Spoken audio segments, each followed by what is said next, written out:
Chapter 4. The Light. From inside a conical outcrop of coral crawled a six-legged lizard with an elongated crest on its head. The coronas of its eyes were reflecting sparse light as the lizard stared curiously at the girl sitting on the ground, legs folded against her chest.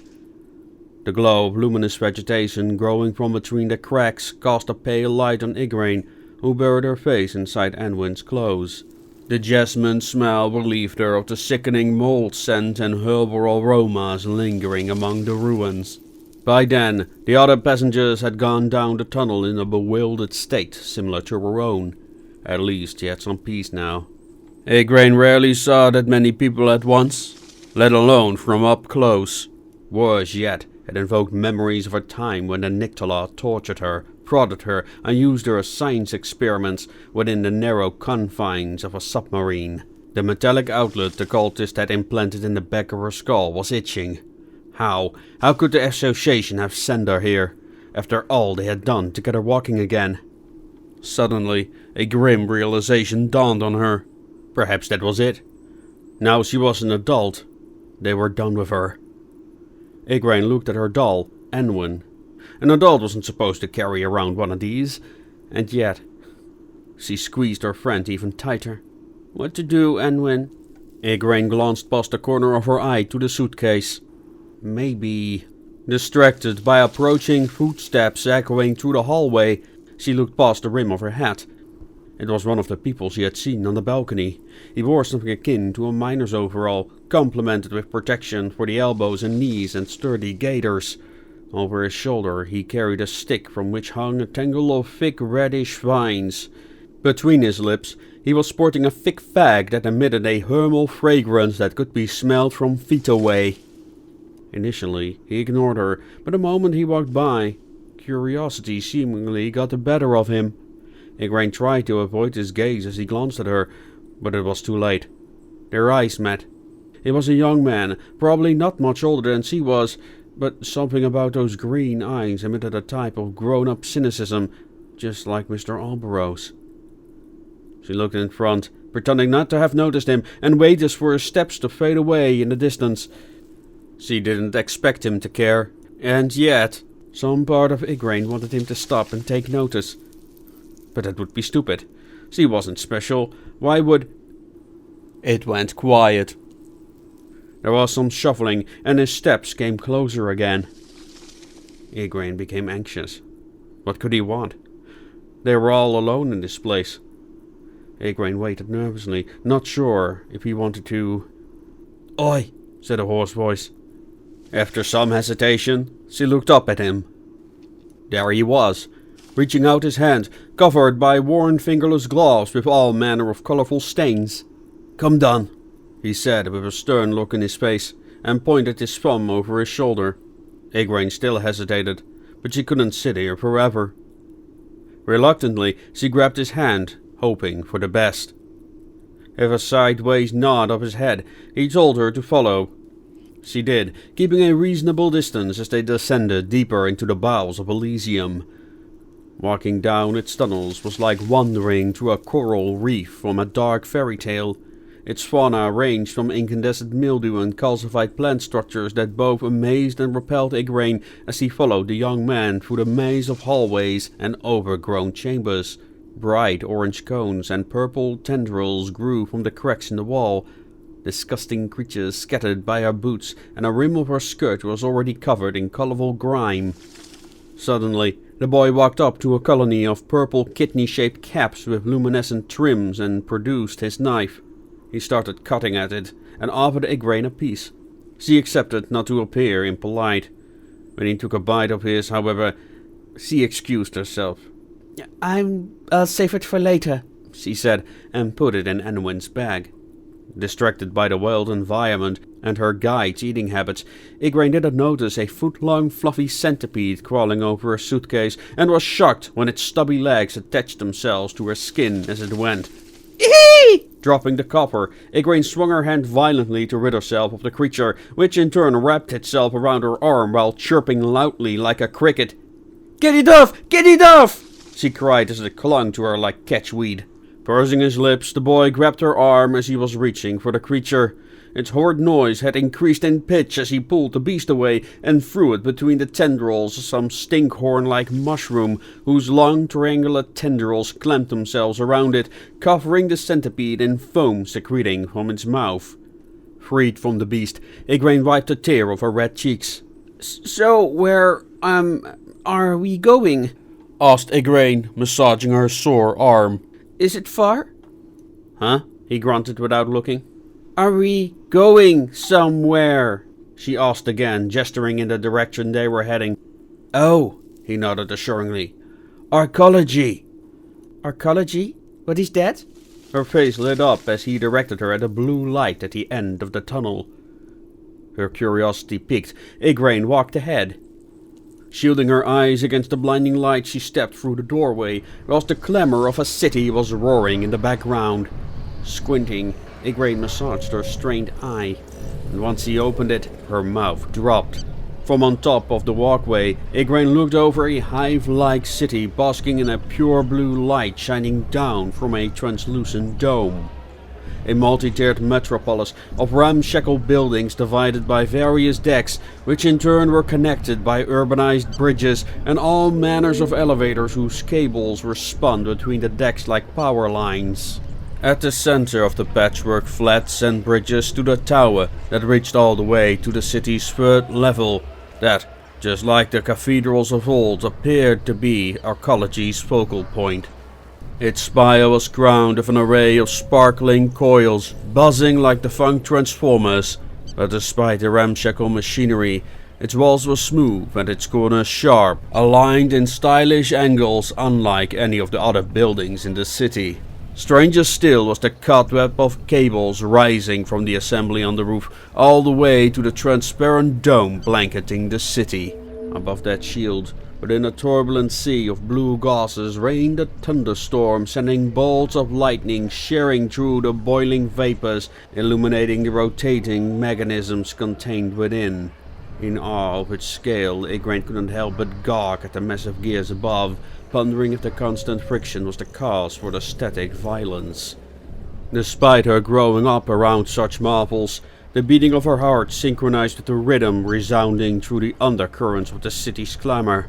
The rickety settlement, basking in blue light, seemed to be a world apart from its very surroundings, yet the crooked streets that ran between the buildings like tree roots, there was a powerful golden glow irradiating from between the buildings. Igraine gasped when she noticed the boy had already moved on. She wanted to go after him, but when spotting the crowd up ahead, her body froze. He had entered a marketplace of sorts, where vendors, dressed in cobbled-together attire, were screaming at workers looking similar to the people on the balcony. All of them wore oddly matching clothes, containing elements of various cultures and periods of history. Nomads from the Mongolian Empire, footmen of the European periphery, hunters of the African savannah, all were covered in colorful stains and wore rebrievas dangling from hoses that were made of plant fibers and even organs. Some even wore them on the face whilst transporting components of all types on carriages, wheelbarrows, and even small motorized vehicles. Junk that was undoubtedly scavenged from the ruins. All of these contraptions, from the vehicles to the stalls, were made of scavenged material jerry-rigged together into oddball constructions that were as unsafe as they were practical. Taking in the alien culture, Igraine walked slowly past the vendors. It was like a curio market of odd machine parts and archaeological artifacts. Peering past the attendants, she was astonished all of this had been recovered from those hallways. Meanwhile, her mind was clouded.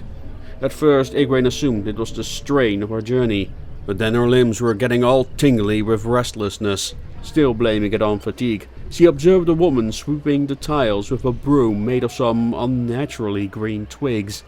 It took her a while to process what was off about this scene, until she noticed the dirt, which the woman was pushing into a hole, was of a dark purplish color like the fungi in the corridors.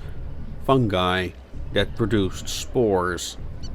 Looking back at the masked people, she huffed the air as if to check. Indeed, there was the taste of mold on her tongue. While stepping aside to maintain balance, she realized it was the air getting to her. While her head was feeling like a balloon inflated to its limits, her attention was drawn back to the boy who was gesturing for her to come along. He was standing beside a cage leaning over the edge of the deck, a crude crane elevator, she assumed. Not to be impolite, she nervously entered the cobbled-together cage and hoped for the best. But it worked. With little effort, he turned the axle of the hand-cranked contraption, and the cage started its descent. Igraine had to hold on to the side plates as the cage swayed alarmingly. Leaning over the railing, she looked down at the alien city, confused about what its identity was supposed to be. Both its inhabitants and buildings looked like a combination of various cultures and periods of history. Just the general shape of the apartments resembled the insula of ancient Rome, but its roofs and gables were similar to those of the Far East. Some opposing structures even had bridges connecting them, like in medieval times. Not to mention all the tinier details and adornments ranging from the mnemonic statues to abstract patterns carved into the surface. It was clear to her these people were scavengers who would take whatever they could, creating a mismatching collection like that of a poorly managed curiosity shop. The thud of the cage landing in a depression woke Igraine from her contemplations. "Where to now?" Igraine wanted to ask, but the boy had already walked off the platform and waved nonchalantly as to say goodbye. Her mind numbed as she raised her hand, uncertain if she wanted to return the gesture or plead for him to stay. Too late. He had disappeared between the people crowding the narrow street, probably tired of the awkward rituals involved in crossing the language barrier. Sighing, she lowered her hand. Igraine hadn't even stepped off the platform, and claustrophobia had already taken hold of her. The street was just wide enough for pedestrians to walk past each other. The buildings were ill-aligned, and the top floors of the apartments leaned over the street areas like wild growth. Not to mention all the clothes, wares and unmentionables hanging overhead, cluttering what little space was left. She ran, holding on to her hat. "Wait!" Igraine cried, hoping her pitiful cry would reach the boy. But he had vanished. Desperate to find him, she dragged the suitcase along with increasing effort. Her body was going numb at this point, while the world around her was shrinking as if she had been trapped inside a snow globe. She slowed down, exhausted and demoralized, while the denizens of this place went on with her daily business. A woman was wiping the floor with a broom of some form of smooth, doughy sponge. Another was tanning scaly hides hanging from racks constructed from curly stems by the light of glowing mushrooms. A man was boiling something resembling large parts of a carapace. The broil surely had the nauseating smell of cooked shell creatures. And then there was the lamp responsible for that golden glow she had noticed earlier. Long, elongated bulbs screwed inside reinforced fittings bolted to the walls. There was something off about them, but Igraine couldn't be bothered to investigate. Her head was spinning and her throat was dry. So when she noticed a water pouring from a large column supporting the decks above, she immediately joined the line in front of the scrap-made faucet. Standing there, struggling to stay upright, nobody questioned her neat attire. Igraine just stared longingly at the water flowing into the reservoir whose plumbing curved back into the pillar. The moment it was her turn, she drank straight from the faucet. It was warm and tasted of metal and dirt, but her parched throat was craving it regardless. With a swollen stomach, she left, ignoring the onlookers. Fatigue was getting to her now, and her limbs were both restless and tired at the same time. And so she ambled through the crowded streets, putting down her suitcase time and time again, while desperately looking for a quiet place. Near an intersection, at something resembling a main street, she placed her coffer against the wall. No sooner did she drop it, and there was a loud chirping squeal like that of a rooster with a cold. A bird's head emerged from behind the suitcase, opened its talon-like beak, and screamed. Igraine's mouth was agape with fright as the bird hissed at her in anger. You're a dodo boy?" Clicking loudly, the bird spread its wings and flew straight for her face. Igraine pulled the brim of her hat down to protect against the dodo's fury. "No! Stop! Help!" she cried, but her pleas were met with bemused laughter from the bystanders until the beast had enough and flew away. As Igraine stood there, shaking on her feet, her fingers were hurting. Meanwhile, she had to endure the people laughing at her, mocking her for her reaction to the attack. Damn Doddock! Sneered a man with a black-toothed smile. Damn Doddock! Enraged, she grabbed the suitcase and ran off with tears in her eyes toward the nearest alley. There she threw the cover down and plumped herself on top of it. She couldn't help but sob. There were bleeding cuts all over her hands, and a dodo's beak had scratched her cheeks. Her dress was all dirty and covered in dust. Her pretty hat was all bent and pecked at. As tears started to flow, she pulled Enwin from her pouch. Fortunately, she still smelled of jasmine.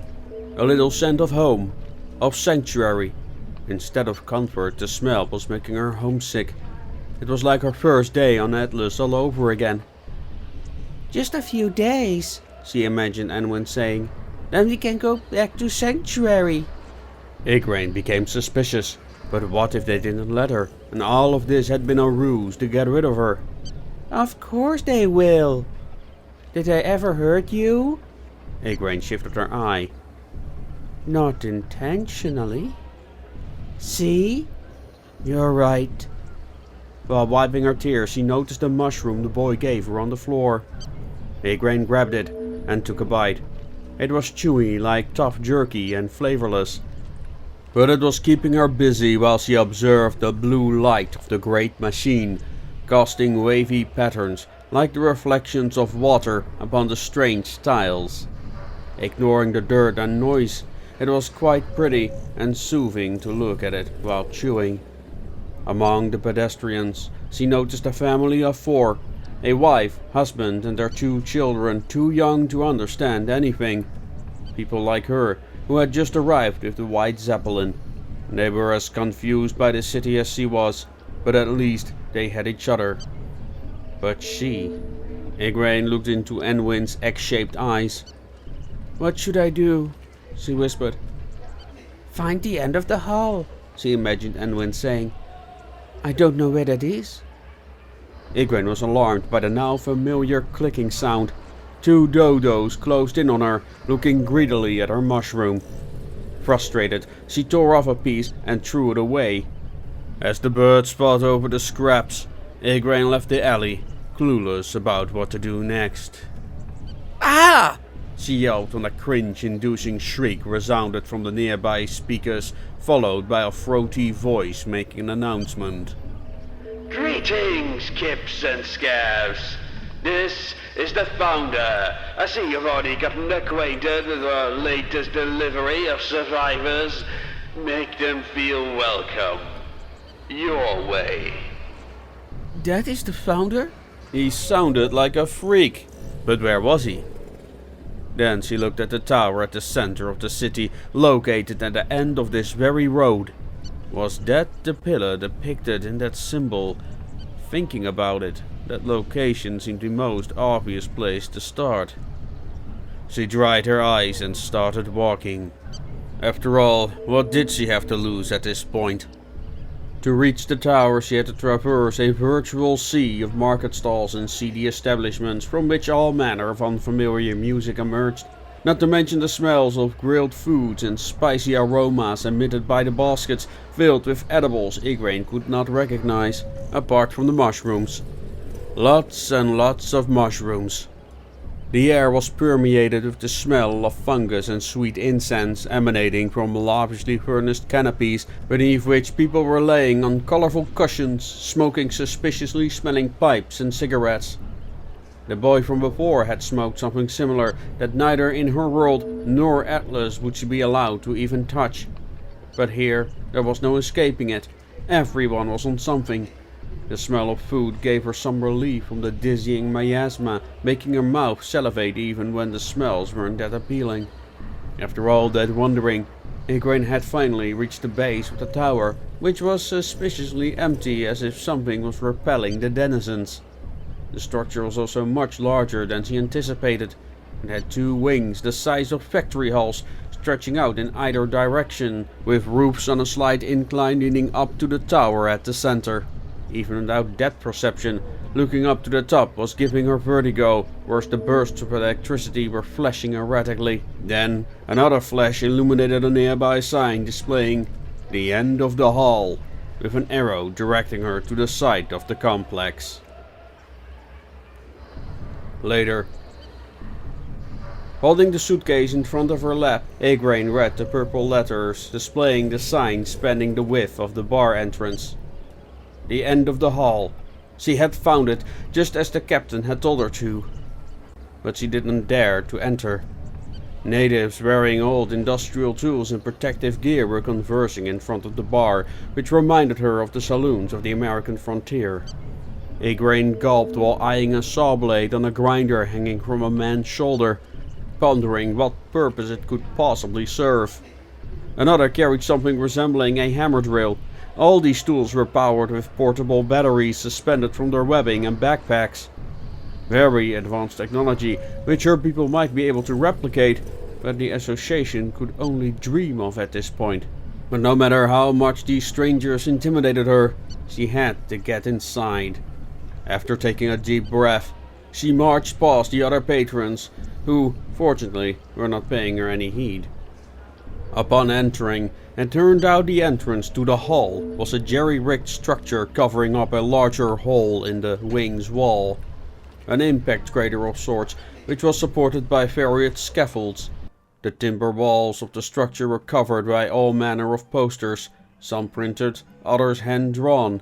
The texts were in every conceivable language, and some in symbols alien to her. Beyond the gash in the wall, however, was a staircase with a parallel ramp leading down into the establishment proper. Music reverberated across its metal steps as Igraine descended downstairs, the suitcase dangling by her side. With every tread, the blaring of the patrons became louder. Then, stepping onto the smooth amber floor, she had reached the heart of the place. Music played across a PA, and drinks were poured at the bar, just as depicted in Western dime novels. There were even stairs leading up to a balustrade and its adjacent rooms. The patrons were not like those vagrants in the bazaar, however. They wore armor, carried alien-looking weapons of all types, and some were even fitted with otherworldly prostheses. Intrigued as he might be, the dismal glances of some of the patrons discouraged Igraine from idling. Trying to be as inconspicuous as a sickly girl clenching an oversized suitcase could be, Igraine walked up to the bar, looking for someone who could help her find this illustrious founder. A man, one of the armored scavengers, was leaning against the counter, looking her up and down, and sneered. "Geen hoeren binnen." Cal? She responded nervously. "Oh, what's that? I said no whores inside." She gasped at the insinuation. I'm not! "Oh, too bad," he said, drawing a mocking smile on his face. In a flash of anger, Igraine pushed him, but his stocky frame didn't budge. He grabbed her by the wrist. "Where do you think you're pulling, kid?" he growled, pulling at her arm. Igraine screamed as he twisted her wrist, but then he stopped, his gaze fixating on the triangular tattoos in her palm. "What the deal is this?" "Digger!" cried a muffled voice. From atop the balustrade, a woman built like a steelworker was leaning on the railing, staring down the whole room. "She's too tall and symmetrical for you," she sneered at him. "But the other day I met a crawly that's more your type." Her response was met with the honing laughter from the other patrons. Digger let go of Igraine. "This place is for collectors, Ferret. This is no place for a kib." "She's a freaking tutuck, you scav," Ferret scolded him. "Look at her. She looks like she's straight from the factory." Ferret's chest heaved heavily as he breathed in through the rebreather covering her jaw. "Lost?" she sneered at Igraine. "You seem fresh off the station and yet you come here." Put on the spot, Igraine reacted.